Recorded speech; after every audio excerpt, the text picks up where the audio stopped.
Random scene selection.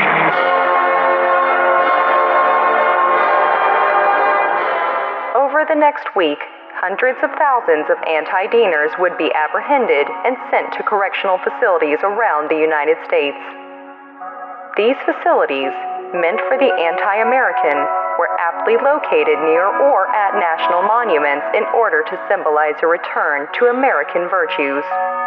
Most would stay for merely a few weeks before being released again. Friends and family of rehabilitated anti-Deaners frequently claimed that they would have improved personalities, no recollection of their past criminal activities, and even slightly altered physical appearances. These methods were so effective in calming the terrorists that many innocent civilians requested themselves to be sent to these facilities in hopes of radically changing their lives. However, federal authorities would deny any admission to those who were not affiliated with the ADA. During one address, President Dean acknowledged the high volume of requests from the public.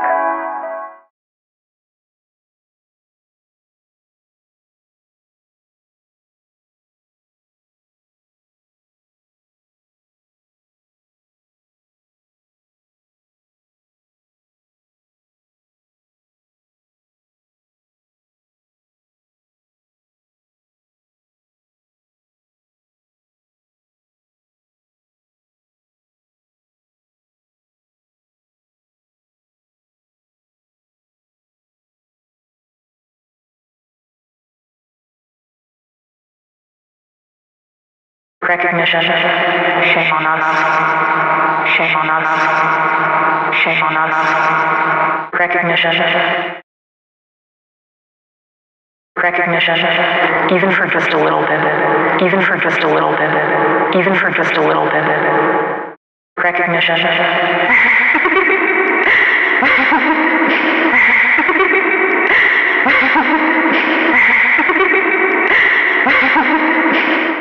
Recognition. Oh, brother.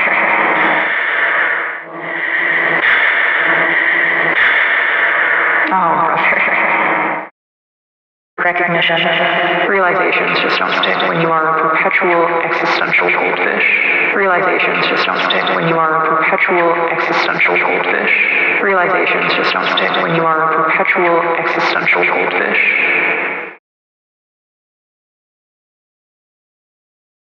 Recognition. Or is it? Please tell me we're all pretending to look fine. Or is it?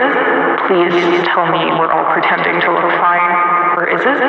Please tell me we're all pretending to look fine. Recognition.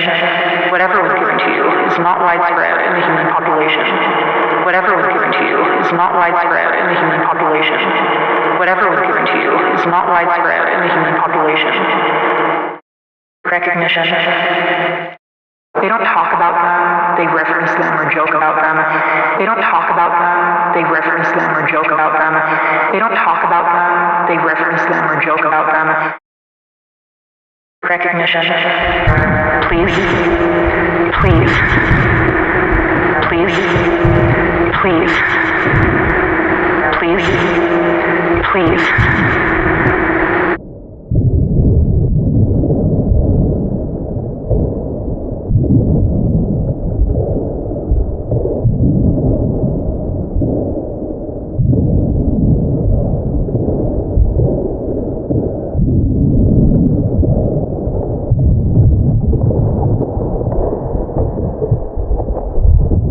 Every inch of this world feels like a stranger to me. Every inch of this world feels like a stranger to me. Every inch of this world feels like a stranger to me.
Jimmy loves and hates almost everybody.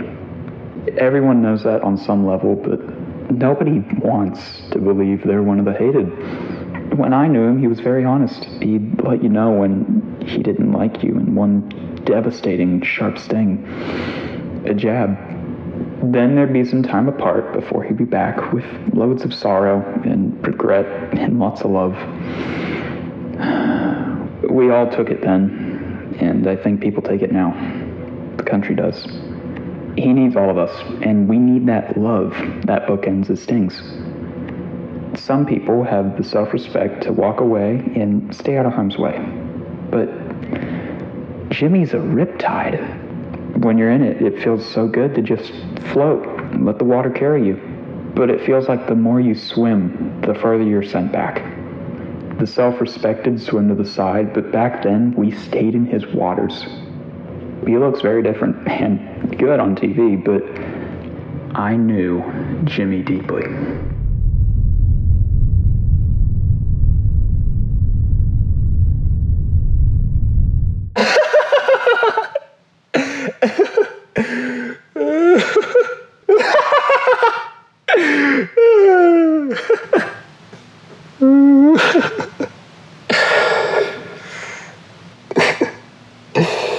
That's a funny question. What in the world is wrong with me? A lot of people ask me that. They like to ask me in all sorts of ways.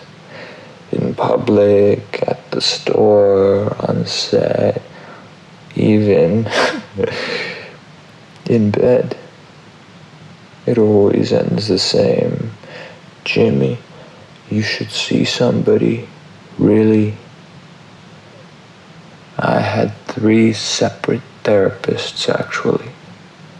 The first 2 said, Jimmy, we can only see you for a few times because it's the rules. But they kept inviting me back over and over. They couldn't let me and my sad stories go. I felt sick talking after a while. I don't get anything off my chest. It's just sticky, stuck in the atmosphere.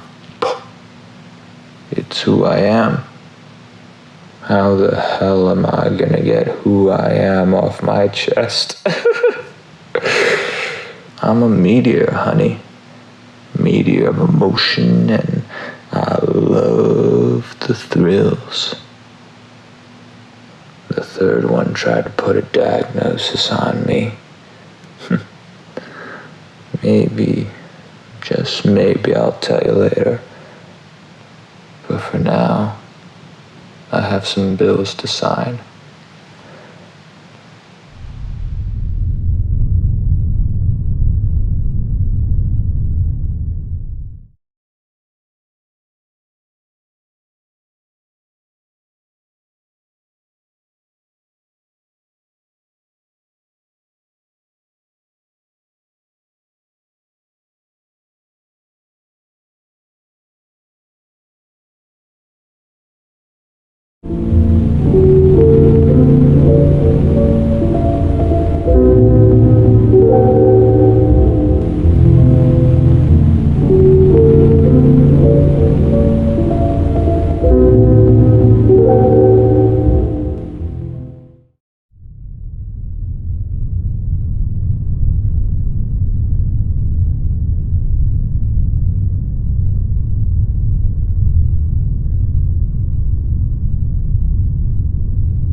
isn't an executive option, it's an expectation.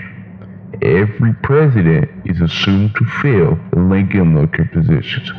Who doesn't have somebody on their bad side? It's human nature or instinct or whatever the hell you want to call it. If any of us were given that power, I think we would be expected to exercise it freely. Forget the college protesters or liberal objectors. This gets too soft to understand what real power is. But if you can't snap out of your free-loving hippie perspective, look at it this way. There are leaders in the United Soviet systems and the great democracy of China who assign hundreds of sound seers and lead lookers. That's not a weakness of theirs, and I'm not criticizing. Their selection pools are proportional to their populations. They check their expectations, and so do we. Yes, there hasn't been any public confirmation that President Dean selected Lincoln Lookers, but I bet your ass he has. As president, even Jimmy Dean has a standard to meet.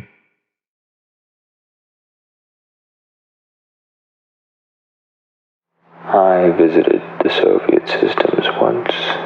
It was a funny feeling, all of my neurons flowing down a tube. It tickled. I went to watch some theater in Gagarin City. I think you can learn a lot of things from the way people in a place put on a play. When people pretend and act, they show you who they want to be and how they want you to see them. In their attempts, you can see who they are, at least some sides of them. I think there is a lot of honesty in there, and that attracts a lot of people to the stage. Gagarin knew I was there. He knows where everybody is all the time.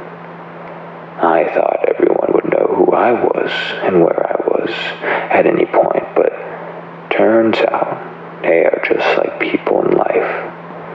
They don't check in very often, and they stay in their lanes. They're normal. Normal in one big consciousness computer. I watched a Soviet play about American cowboys. All the players were women, and they thought it was nice somebody cute like me went backstage to shake their hands. Really, I just wanted to see if any of them would recognize me. They didn't. I think America's far away and fake to them. What's real is what's in the boxes. Their boxes. The lead actor asked if I had anybody guiding me through town, and I replied, no. But I did. A few of my Secret Service were uploaded to Gagarin City and were keeping their distance behind the curtains. Most of them stood outside of the simulation, surrounding the 3 boxes. I asked if she wanted to give me the tour. She said yes. It's a great thing to understand everybody in there because it's all data. You don't need translators because it's all information straight to your head. Your thoughts are your own, but I wasn't even sure of that initially. Clearly she didn't know who I was, or she was a master actor and held her expressions. She took me to downtown Gagarin and we had a drink. Even though it was all simulation, it was as real as any beer I ever had. She asked what I did and what I was looking for, and frankly, I became too tired to be dishonest. I explained I was a necessary leader for a large organization. I mentioned my disdain for President Dean, and that got her talking. She hates President Dean more than anybody else for his smooth talking, always knowing the right thing to say when. She talked about how his super sincerity seemed to make him even more inaccessible and unrelatable. It all struck her as a performance, like her role in the play. She said that it only made sense because before being elected, he was an actor, and all actors are fakers. I don't believe that, you know. I already explained to you what I explained to her, that actors bring to stage a lot of truth about how they want to be and be seen. She ended the conversation simply. Something like, I don't trust anybody who wants people to like them. 'Cause who are they without that love? I told her that I didn't think he felt that love, and that even if he hadn't won, I would still be James Dean. She realized then, and I left. It's true. I don't think anybody really likes me. We're all too busy minding our own business and staying on our own lanes. Flamingos looking at mirrors and reflections of ourselves. She was funny. Gagarin City has lovely shows.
Who's President Dean, really?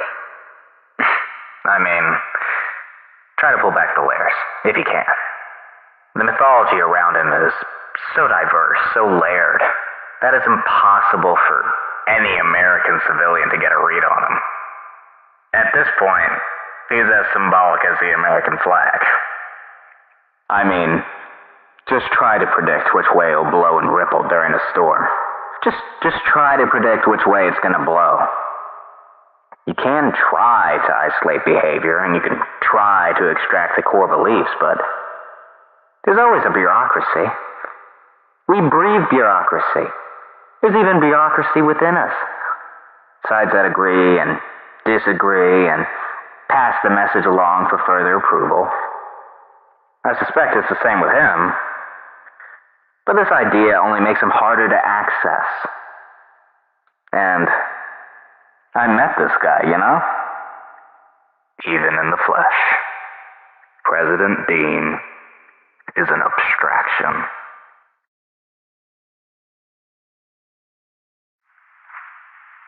They gave me this tape recorder for me to practice my answers in interviews. They said I was too improvisational. This machine was admittedly fun at first, and it feels like I have a close friend in my voice at all times. I do like to listen back, and, well, it doesn't matter now. I'm getting sick of recollecting my feelings to myself. For what? Posterity? Will I have children of my own? I don't know if they need these ideas from me all the time. I'd hate to be a parent who oversteps. I want to talk about other people now, not myself. As president, it's one of the benefits of the office, or powers, if you prefer. I get to talk to anybody I want to, and they want to speak to me. I must say that sometimes I don't sit comfortably or confidently in what I'm saying, and it feels like I forget right afterwards. With this device right here, it's nice that it's all recorded. I like to know every word in retrospect. Helps me form myself. The worst times of my life have gone without much transcript, and, well, it would have been nice to record my side. I'll probably destroy this recording like the rest, unless some intern is transferring them out like I suspect. There's a knock at the door. I'll have to answer this one.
I never liked Jamesy.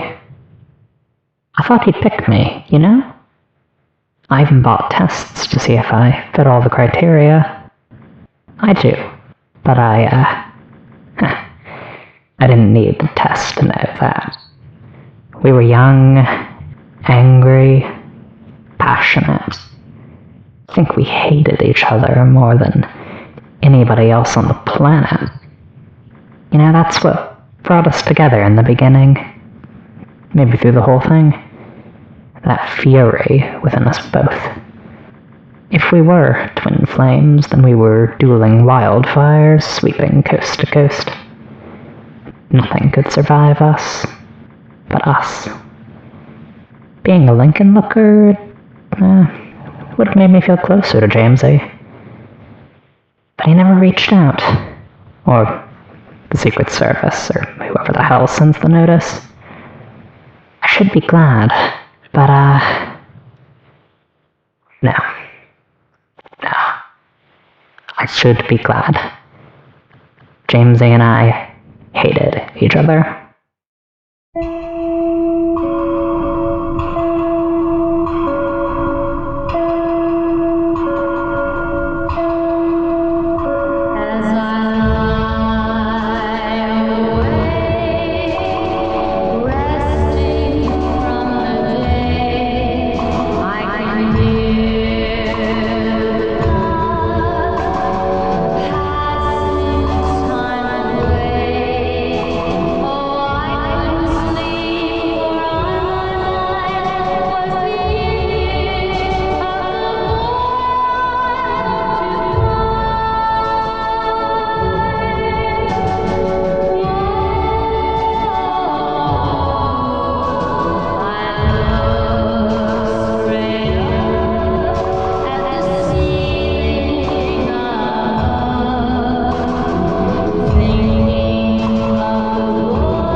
so drawn to his moral compass.